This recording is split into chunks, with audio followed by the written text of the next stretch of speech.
As Andy Bevan reports, the Midlands hadn't heard anything like it before. This office block in the centre of Birmingham's Aston district was once the home to ATV, but on the 19th of February 1974, it became the venue for another milestone of Birmingham broadcasting. It's 6 o'clock. Good morning. This is Brian Shepherd with BRMB Sound News. A strike by building workers has... The voice of newsman Brian Shepherd and the birth of BRMB, the UK's fourth independent local radio station. Then Britain was in the grip of the three-day week. Not a good time for any new venture, but Brummies instantly took to it and made it their own. I mean, listeners would phone us up. They'd phone you up if you mispronounced a word, if you said Nichels instead of Nichels, obviously.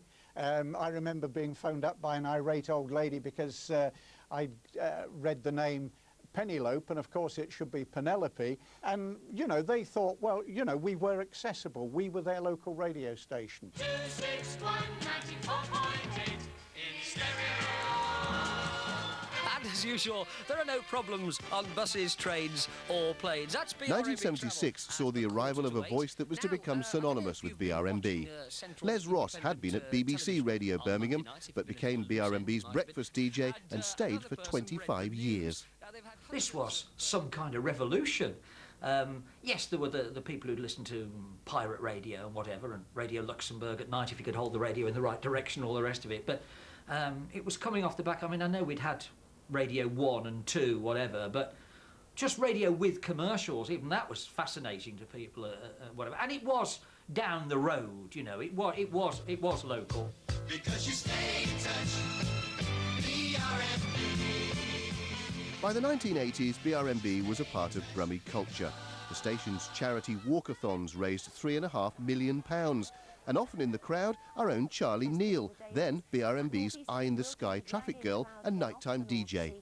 It's really what local radio is about, bringing the community together. This is the sweatshirt from the very first walkathon. I was very, very young at the time, promise you. I'd only just started, so I was behind the scenes, but up on air with my own programmes by the 85 one, and the beginnings of a career that was just fantastic fun. All will be revealed. And when Jasper Carrott parodied BRMB's self-opinionated sports presenter on his TV show, the name Tony Butler became nationally known. I'd heard this gravel voice commentator in Vancouver having a go at everybody, and I thought, well, you couldn't get away with that in this country. And then I came back here and I listened, and I thought, well, you're not libeling anybody. I had to check the laws of libel. I thought, no, let's go with it and see what happens, and away I went. Playing today's best music, BRMB. During the 1990s, BRMB was bought by London-based Capital Radio. Profile raising was the buzz phrase for the bosses.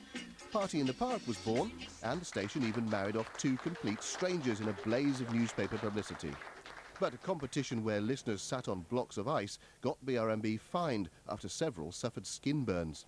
That was all a long way from the BRMB that pioneers like Brian Savin remember. Back in 1974, radio regulations were tough. We had all sorts of obligations to serve the community, and we had to do things like, you know, an arts program, classical music program, programs for ethnic minorities, religious programming, educational programming, and so we were fulfilling a sort of a social function as much as anything else. 96.4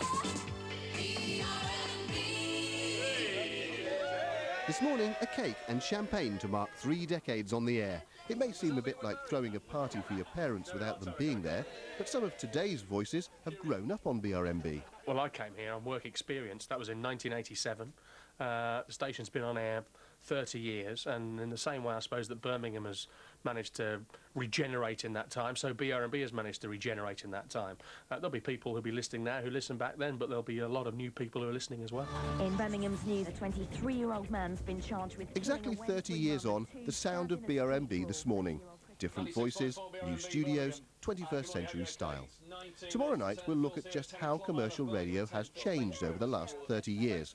But for now, it's... Happy 30th birthday, BRMB, and you appear to be just about getting by without me.